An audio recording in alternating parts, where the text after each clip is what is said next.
हमारे पास एक कंसेप्ट है rectangular loop of a wire moving through a non uniform magnetic field.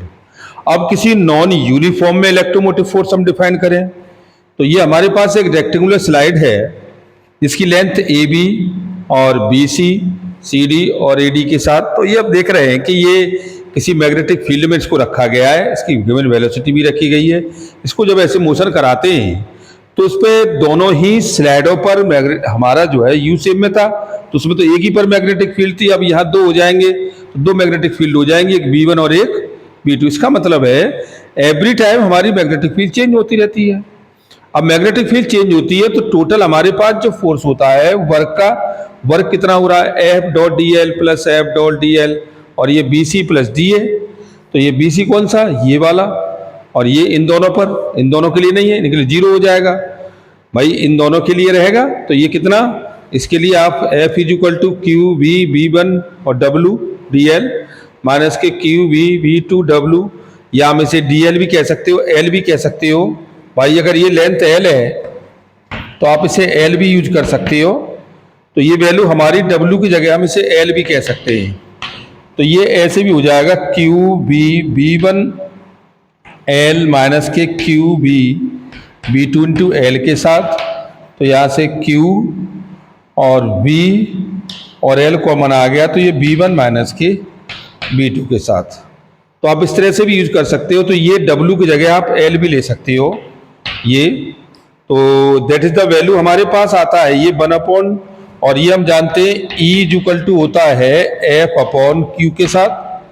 तो E is equal to F upon Q है, तो ये आपका फ्लक्स हो जाएगा। इसकी वैल्यू को हम यहाँ मेजर करेंगे तो ये E इंटू डी एल, और this is the value of flux D phi. तो ये डी फाई को शो करेगा। तो D phi is equal to आपका हो जाएगा बी वी और एल इंटू, और ये now the motional electromotive force, और ये एल यूज करिए आप, ये यहाँ ये एल के साथ। तो ये आपकी वैल्यू आ गई D2 डायरेक्शन के रेस्पेक्ट में माइनस B1 माइनस B2, और ये VBL इंटू dt।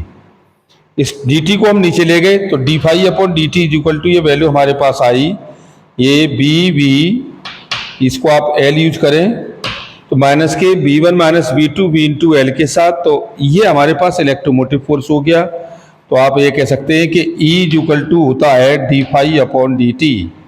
तो ये फाइंड द वैल्यू आपके पास आ गई कितनी, E is equal to minus के B1 minus B2 into B into L. This is the value of L electromotive force, minus के B1 minus B2 B into L के साथ।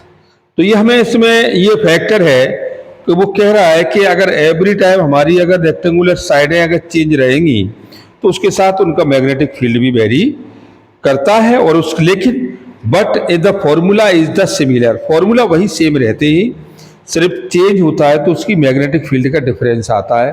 अगर इसी को हम इस तरह से चेंज करते, ये तो हमारे पास इस तरह था ये वाली कंडीशन में, अगर हम इसे ऐसे ले जाते हैं ऊपर नीचे ये वाले में, तो ये इस केस में ये दोनों काम करती, ए बी और सी डी जो इस समय पैरेलल हैं, और पैरेलल पर ये हम जान रहे हैं कि इन दोनों फैक्टर पर मैग्नेटिक फील्ड जीरो है।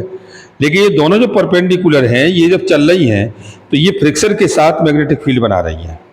अगर हम इसको ऐसे चलाते तो फिर ये काम करती, फिर ये दो काम नहीं करती।